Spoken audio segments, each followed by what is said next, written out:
hamba dengan Tuhan, perantaraan dia ada Rasul Allah turunkan.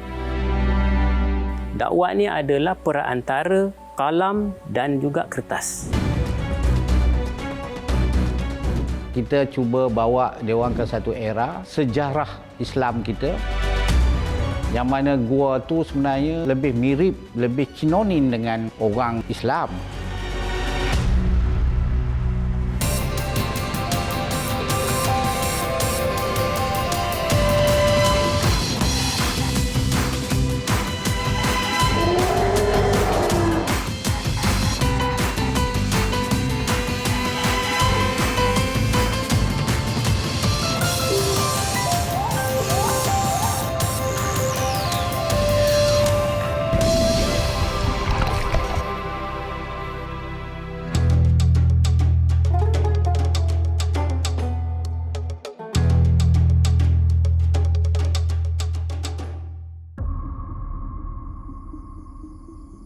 Ratusan tahun dahulu, sebagai pusat perdagangan penting dunia, tamadun dan budaya Arab seperti kaligrafi telah berlabuh di alam Melayu sejak abad ke-14. Penemuan batu bersurat Terengganu di karang penulisan Jawi Purba menjadi bukti akar umbi salah silah bahasa kebangsaan datang dari Timur Tengah. Seni kaligrafi Arab telah berkurun bertapak di Malaysia hingga hari ini, yang mempunyai komuniti dan juga peminat yang masih lagi besar. Namun, tiada penggunaan dakwat buatan Malaysia. Puas mencari, akhirnya saya jumpa seorang artis yang menghasilkan dakwat kaligrafi sendiri. Di Kampung Gombak, Rawang, Selangor, Muhammad Syafi'i Abdullah bersetuju untuk berkongsi kemahiran jarang dilihat dalam industri kaligrafi negara. Ketika saya belajar khat, ustaz saya cakap, dah buat pandai buat khat, kena tahu buat dakwat. Dia kata, bukan dakwat banyak jual. Itu dia kata jual lain. Jual. Ini kamu tahu ilmu dia tu yang penting. Jadi saya, ustaz ajarlah saya. Jadi saya ambil resepi lah kan, dipanggil resepi, campuran-campuran tu. Jadi kat situ saya terfikir macam mana pun walaupun tak dapat dikomersialkan ke apa ke, saya tetap kena jaga dia punya seni dia tu. Kagum dengan keindahan seni kaligrafi Arab, selain nilainya yang mampu mencecah ratusan ribu ringgit, karyawan berusia 52 tahun ini nekat meninggalkan dunia penyiaran pada tahun 2002 dan melimpahkan masa dan tenaga mendalami ilmu khat.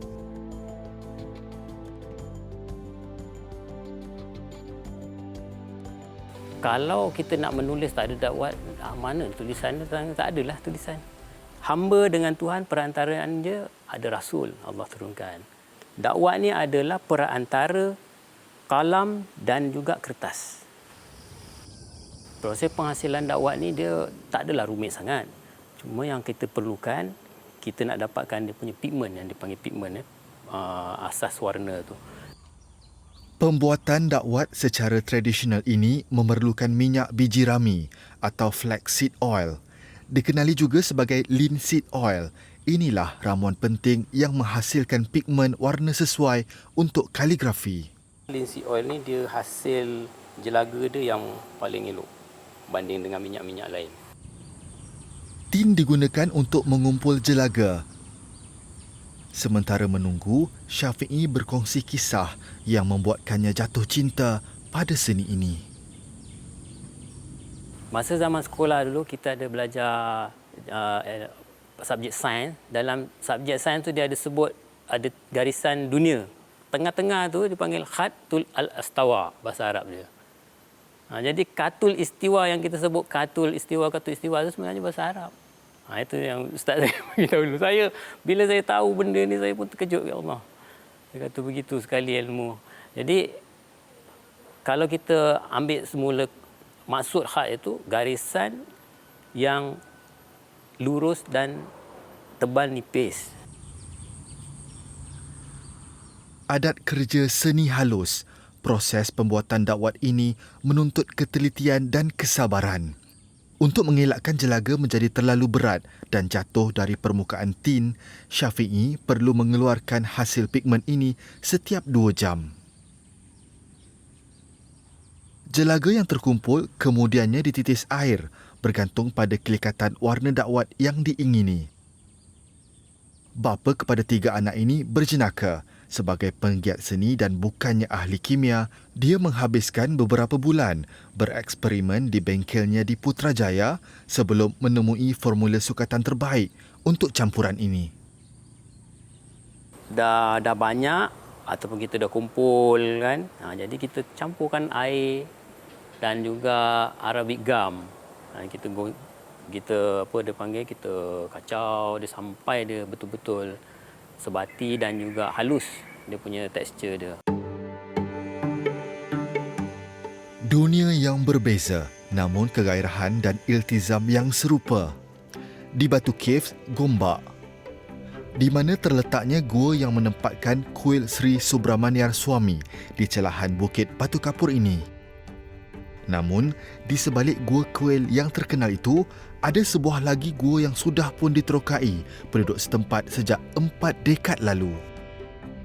Gua ini dibuka oleh Ismail Jaafar yang pada awalnya cuma mahu membantu meredakan masalah bah yang selalu terkena Kampung Sri Gombak Indah.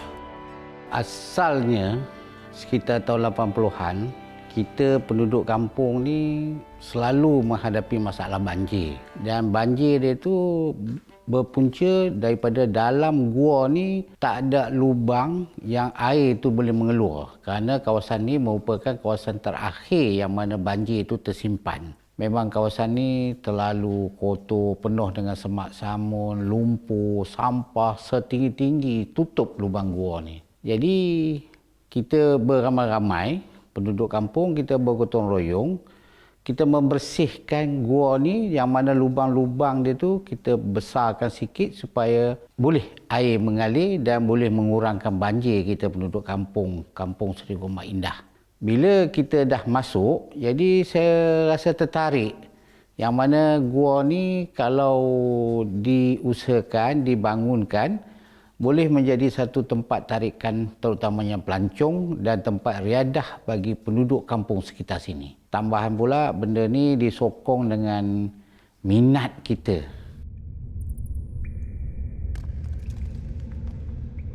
Gua ini dinamakan di Gua Al-Kahfi oleh Ismail untuk mengambil semangat kisah dari kalam suci Al-Quran. Tarikan utama gua ini ialah dinding-dindingnya yang dihiasi kaligrafi petikan surah penghuni gua ini. Apa yang dapat disaksikan sekarang ini adalah kesinambungan kepada iltizam Ismail yang mahu mengembangkan potensi gua sebagai lokasi tumpuan pelancong. Kemudian saya memang berhajat nak jadikan gua ni sebagai satu alternatif pilihan kepada masyarakat setempat atau masyarakat luar, terutama sekali orang-orang Melayu Islam, untuk merasakan satu suasana gua yang berdekatan dengan tempat tinggal diorang atau sekitar Gombak dan Selangor. Kita cuba bawa diorang ke satu era sejarah Islam kita, yang mana gua tu sebenarnya lebih mirip, lebih sinonim dengan orang Islam, tapi telah dilupakan. Jadi untuk nak mewujudkan suasana Islamik itulah kenapa ayat-ayat suci Al-Quran terutamanya surah-surah Al-Kahfi itu saya cuba zahirkan di dinding-dinding sebagai melambangkan gua ini adalah gua Islamik. A'udzu billahi minasyaitonir rajim. Bismillahirrahmanirrahim. Am hasibta anna ashabal kahfi war-raqim kanu min ayatina ajaba. إذ أوى الفتية إلى الكهف فقالوا ربنا آتنا من لدنك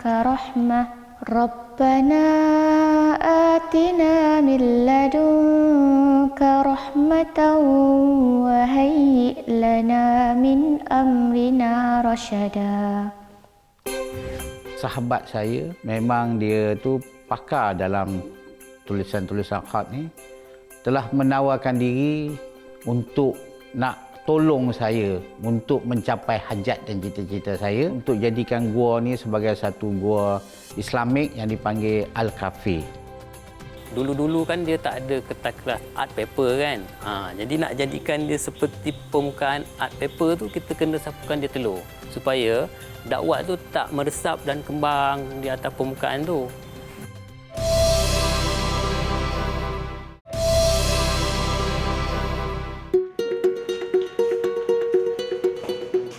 Di Gua Al-Kahfi yang diteroka Ismail sejak tahun 1980, semakin hari semakin mekar namanya di kalangan masyarakat yang mahu merasai pengalaman menelusuri gua yang mudah dikemudi.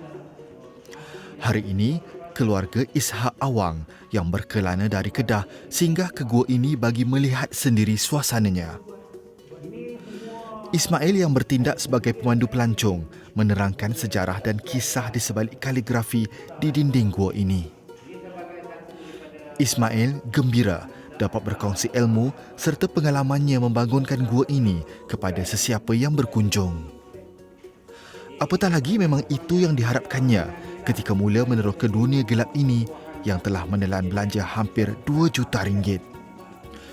Satu perbelanjaan besar yang dulunya tidak disokong insan di sekelilingnya.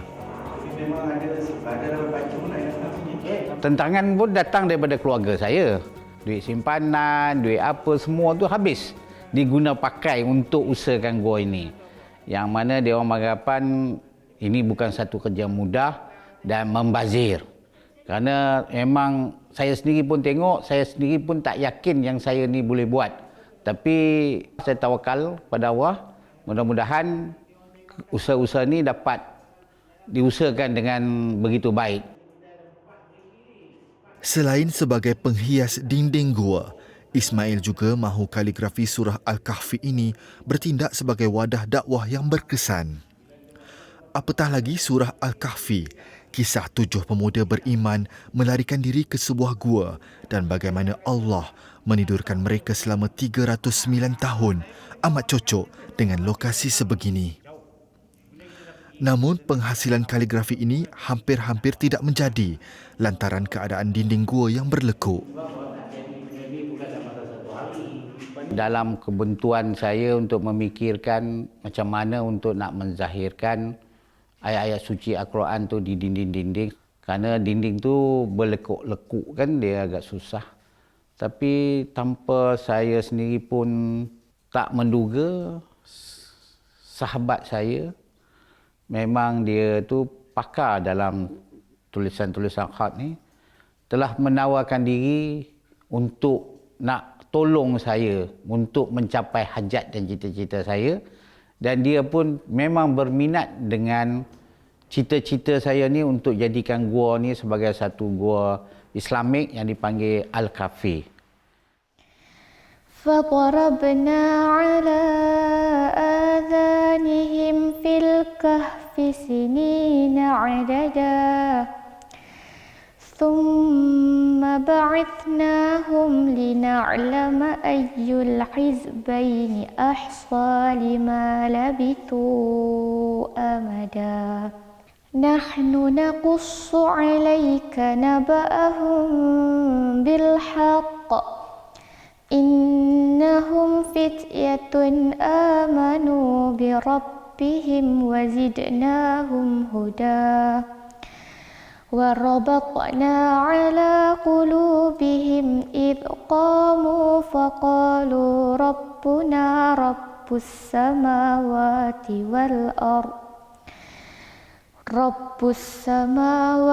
وَالْأَرْضِ لَن نَّدْعُوَ مِن دُونِهِ إِلَٰهًا لَقَدْ قُلْنَا إِذًا شَطَطًا. 30 km dari Batu Caves, Majalah 3 mendalami keindahan dunia kaligrafi Arab di Kampung Gombak, Rawang bersama karyawan khat 1 dalam 1000 yang menghasilkan dakwat sendiri. Setelah campuran air dan jelaga dari minyak biji rami dikacau sebati, Proses seterusnya melibatkan gam Arab yang diperbuat daripada getah pokok akasia Senegal. Ia berfungsi sebagai ejen pemekat untuk memastikan dakwat tidak mudah retak atau cair di permukaan kertas. Ramuan ini turut menghasilkan kilauan pada dakwat, menjanjikan karya menggamit mata. Okay.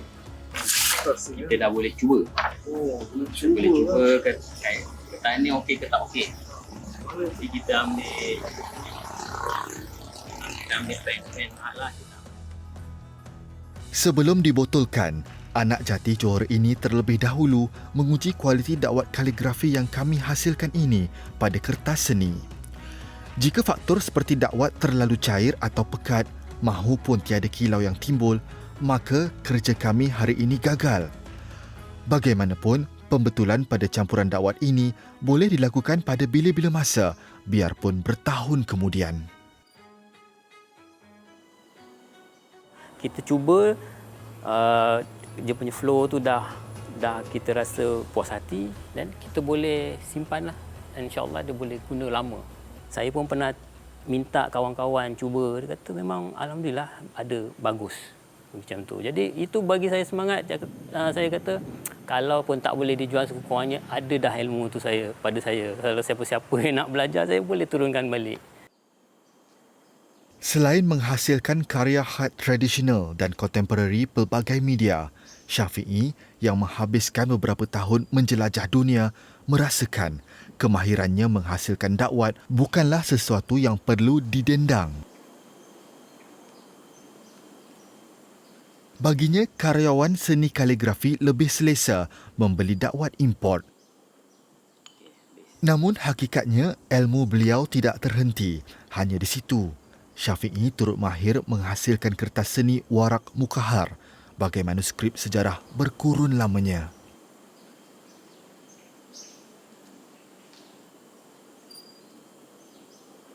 Jenis kertas yang kita guna untuk menulis khat ni ada kalau kertas telur lah, bahasa Melayu dia kertas telur. Tapi kalau di Arab dipanggil warak mukahar. Warak mukahar ni kita lapiskan permukaan kertas tu dengan putih telur. Dulu-dulu kan dia tak ada kertas-kertas art paper kan. Jadi nak jadikan dia seperti permukaan art paper tu kita kena sapukan dia telur. Supaya dakwat tu tak meresap dan kembang di atas permukaan tu. Jadi itu teknologi tu. Jika kita lihat manuskrip lama, ada yang berusia 200-300 tahun. Bermakna betul lah benda ni boleh bertahan. Bergantung pada saiz kertas yang digunakan, Syafiee menggunakan 4 biji telur untuk dilapiskan pada kertas berskala A3.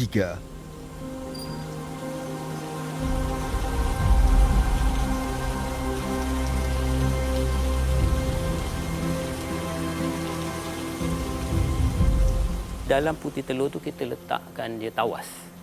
Tawas ni bertujuan untuk melindungi kertas ni daripada dimakan oleh binatang-binatang.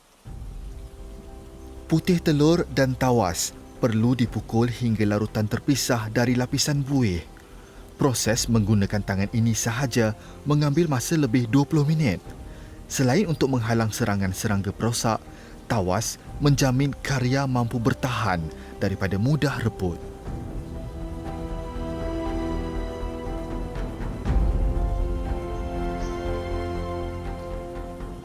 Benda-benda ni tak boleh nak cepat-cepat je. Dia kena ada tunggu sikit lah masa. Sabar sikit. Selesai memberus, kertas dibiar mengering. Proses ini perlu diulang sekurang-kurangnya 2 ke 3 kali. Sementara menunggu, Syafiee meluahkan pendapat. Sama seperti kemahirannya menghasilkan dakwat kaligrafi, dia tidak nampak sebarang peluang atau sebab untuk menjual warak mukahar secara besar-besaran. Kadang buat, kadang tidak lah, begitulah sebab guna sendiri ataupun kadang-kadang kawan minta baru kita buat. Jadi dia tak ada market yang tertentu ataupun dijual secara meluas gitu kan. Puas hatilah kalau kita buat sendiri sebab kita tahu proses dia daripada awal sampai akhir dan apa ingredient dia. Lepas tu kita bolehlah adjust macam mana kita nak pekat, nak cair. Kita di sini pun ada madrasah sendiri. Kita ada ustaz kita sendiri, kita ada pengajian kita sendiri, kita ada ustazah kita sendiri yang mengajar. Kemudian kita buat qiyamul lail, buat apa dalam gua ni.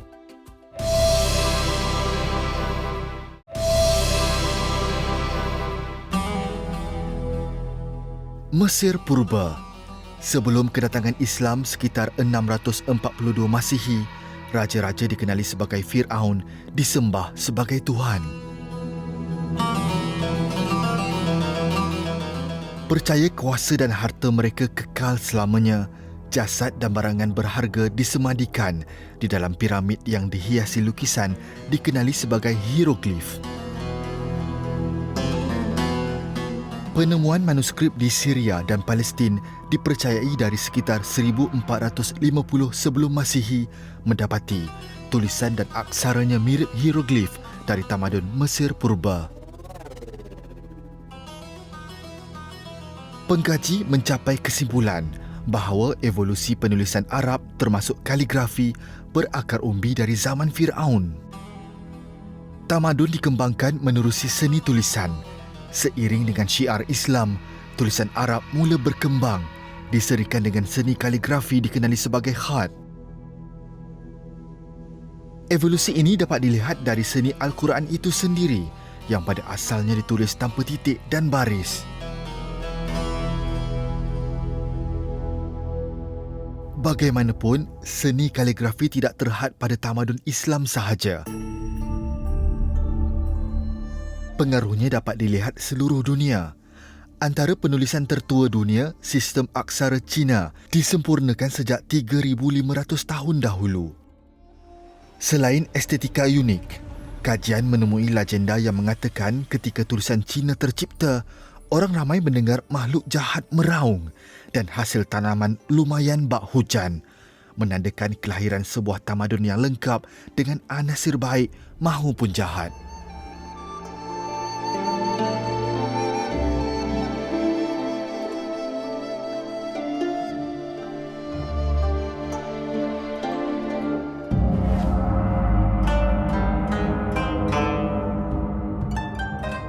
Negara matahari terbit.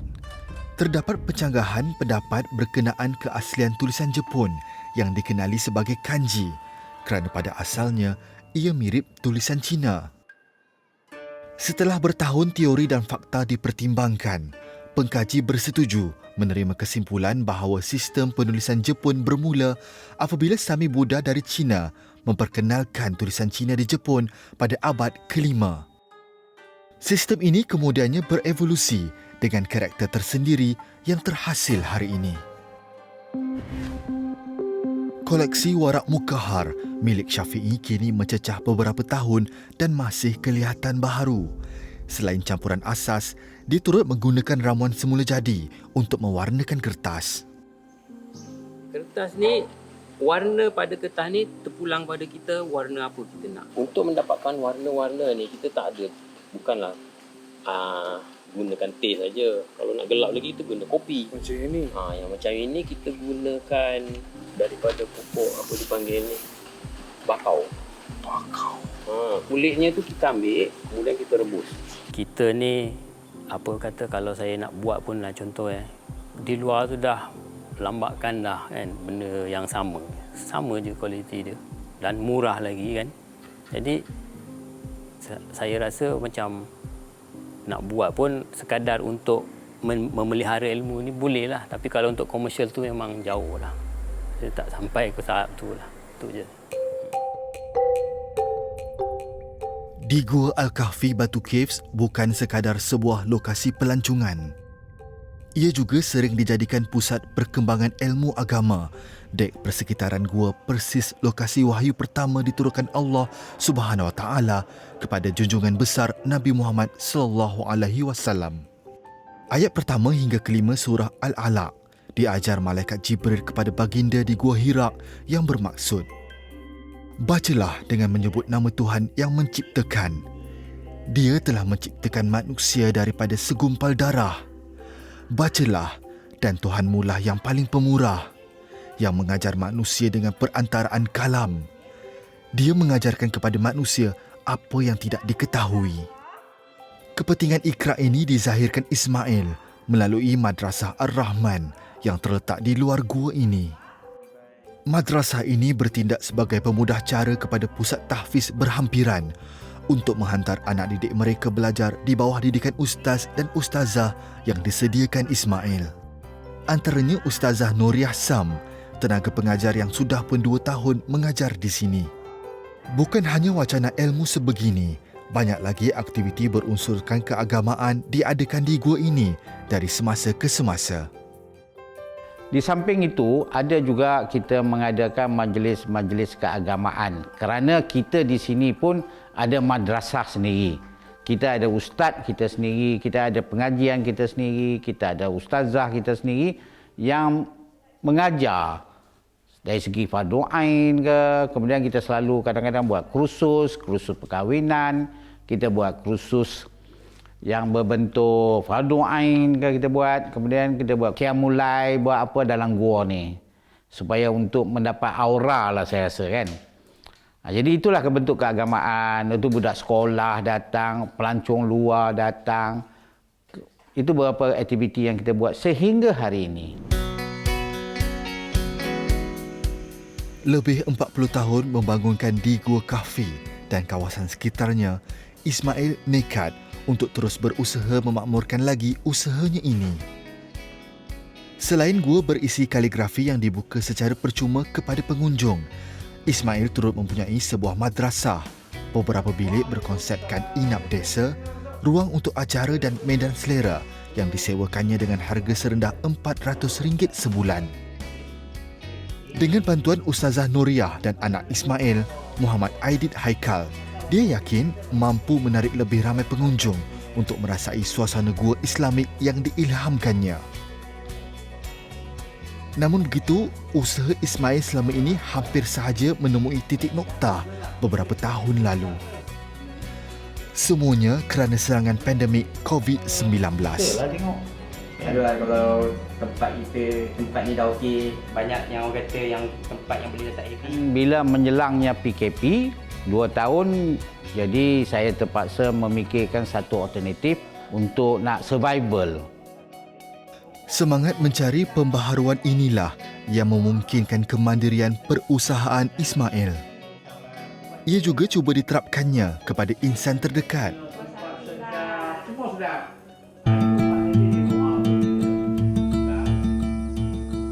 Tanpa kami sedar, senja melabuhkan tirai, namun tugas masih belum selesai.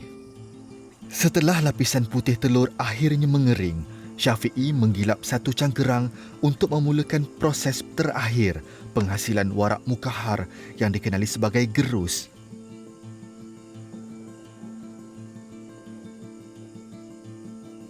Kertas digesek menggunakan cangkerang ini supaya permukaannya rata. Setelah menggerus, kertas perlu dibiarkan sekurang-kurangnya 5 bulan sebelum boleh digunakan. Inilah cara unik penghasilan warak mukahar. Selesai dengan warak mukahar, Syafi'i kembali menghidupkan pelita untuk mengumpul jelaga dakwat. Walaupun tampak penat, suasana tenang dikelilingi bunyi unggas bagai alunan inspirasi. Elemen penting buat penggiat seni kreatif nan halus. Puas hatilah kalau kita buat sendiri sebab kita tahu proses dia daripada awal sampai akhir dan apa ingredient dia, konten dalam kita punya dakwat tu. Jadi kita fahamlah. Lepas tu kita bolehlah adjust macam mana kita nak pekat, nak cair, nak macam mana gayanya kan. Pepatah Inggeris menyebut mata pena lebih tajam daripada pedang.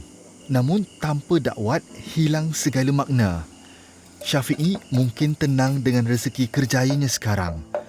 Tetapi dalam industri kaligrafi Malaysia yang dipenuhi artis bertaraf antarabangsa, alangkah sedihnya kemahiran tradisi seperti ini kurang mendapat perhatian yang layak diterima. Survival penulis sat lah ya, saya katakanlah ya. Kita memang kena ada multi skill lah. Maksudnya selain kita menulis sat, kita kena ada satu skill yang lain untuk kalau kita memang full time untuk kita panggil untuk menyara hidup kita kan. Memang sampai satu ketika kita rasa macam malas. kita rasa letih, kita rasa macam apa ni, aku tak ada apa imbalan dia kan. Bertahun-tahun kita belajar, apa pun tak ada kan. Kita nak jual tulisan kita pun tak ada siapa nak beli. Tapi kita kena preserve lah kita punya budaya tu. Bila ada istiqamah, Allah bagi hikmah kat situ. Ya, ada je jalan yang Allah tunjuk. Pelancong kita pada peringkat sebelum PKP hampir 1,000 hingga 1,500 orang tak kurang pada setiap hari. Dia orang masuk, dia orang pun terkejut. Dia orang bertanya, ini apa, ini apa, ini apa. Daripada situlah dapat peluang kita untuk bercerita tentang sejarah Islam. Kita antara negara yang boleh dikatakan produce artwork yang hebat-hebat lah. Kita tak diwar-warkan sangat. Jadi komuniti ini nampak macam tak ada di Malaysia ni.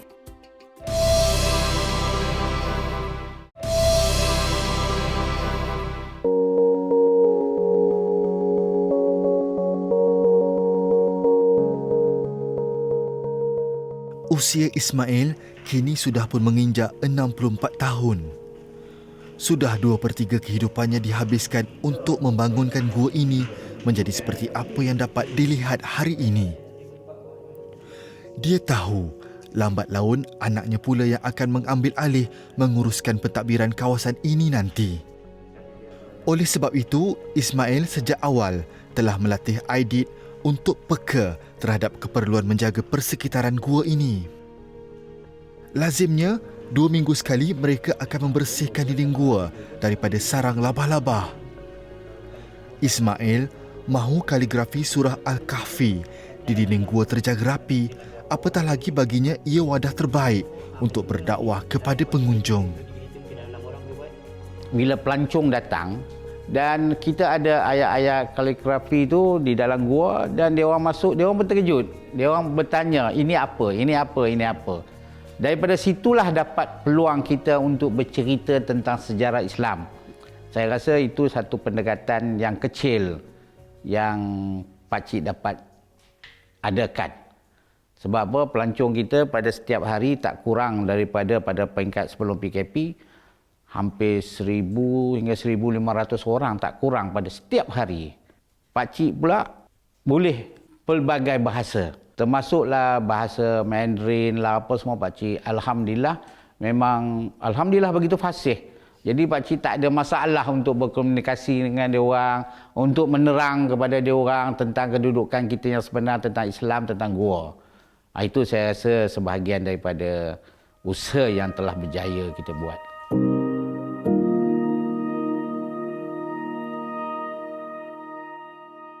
Di Gua Al-Kahfi, simbolik kepada kedudukan gua dalam sejarah peradaban Islam. Ia juga lambang keazaman teguh Ismail mengerah keringat berpuluh tahun mencantikkannya. Pertama sekali usaha yang kita buat ni kita menjaga alam, menghargai orang kata kejadian alam. Yang mana kejadian alam ni sebenarnya kejadian Allah Ta'ala yang harus kita pelihara. Apa yang ada di dalam gua ni, semua kejadian dia tu bukan kejadian satu hari. Jadi pakcik rasa benda ni adalah satu daripada khazanah, satu daripada harta karun yang kita dapat lihat dan pakcik percaya kita sama-sama kena jaga. Sebab benda ni bukan hak pakcik seorang. Pakcik cuma mengusaha pada peringkat ni, kemudian benda ni akan diteruskan oleh anak pakcik dan akan dinikmati oleh semua masyarakat yang akan datang.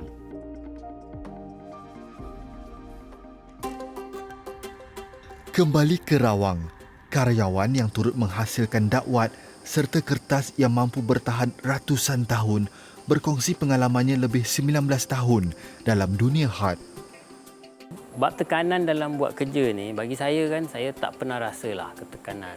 Sebabnya gini, kita ni buat benda-benda khat ni kebanyakannya ayat-ayat Quran. Jadi tiap kali kita buat, kita baca. Tiap kali kita buat, kita baca. Dan kalau katakan ada klien nak kita pun tak pernah bagi, dia tak pernah bagi deadline dan kita pun tak pernah janji bila boleh siap. Jadi katakan kita tengah buat lukisan, sela-sela masa kita tu, kita boleh je pergi boleh pergi kebun le, pergi buat kerja lain benda. Tak ada stres langsung saya. Sebab tu saya sangat bercakap gembira buat benda ni kan. Sebab kita buat dengan hati yang ikhlas lah kan.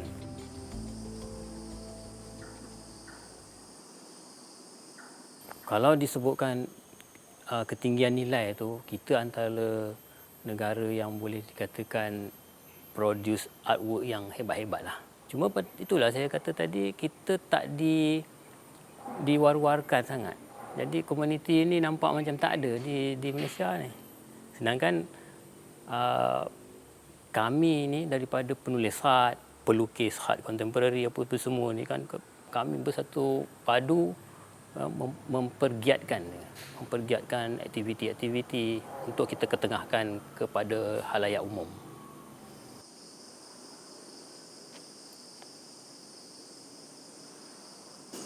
Bagai artis yang obses dengan seninya, setiap proses karya dari inspirasi idea ke warak mukahar semuanya dihasilkan oleh Syafiee sendiri. Jadi bang, mungkin ini memberi kepuasan buat seseorang artis tu kontrol dari awal sampai habis karya. Kalau nak kata kepuasan tu, itu satu tahap lah. Tapi yang paling penting dia proses yang pertama tu, kita dapat menjaga apa dipanggil ni, tertib dia. Dia punya ilmu-ilmu yang daripada apa kaligrafinya, dakwatnya, sehingga kita buat dalam bentuk media yang lain pula, atas canvas, dengan dakwat, dengan color, dengan berus. Jadi kita pelbagaikan seni metod-metodnya. Dari dakwat abang dah buat. Ya. Lepas tu warak mukahar ni pun sendiri abang buat juga. Ya, apa tak adakah abang rasa macam nak kembangkan sayap tu lagi, mungkin skalakan, mungkin boleh jual kepada orang ramai dakwat ni? What stopping you? Apa yang menghentikan abang dari buat semua ni? Saya tak pernah berhenti buat. Cumanya kalau kata nak menjadikan dia hebat, terkenal apa tu, rasanya itu bukan kerja saya dah. Saya cuma preserve benda tu dan sentiasa buat, perkenalkan pada orang. Tapi untuk lebih daripada tu, kita serah pada Tuhan lah. Dan sebabnya benda ni kita tak boleh berhenti sampai sini. Jadi kalau kata kita buat tak berjaya, kita kena cari orang baru untuk sambung kita punya usaha. 17 Ramadan 610 Masihi, tarikh keramat baginda Rasulullah menerima kalam Allah Maha Esa.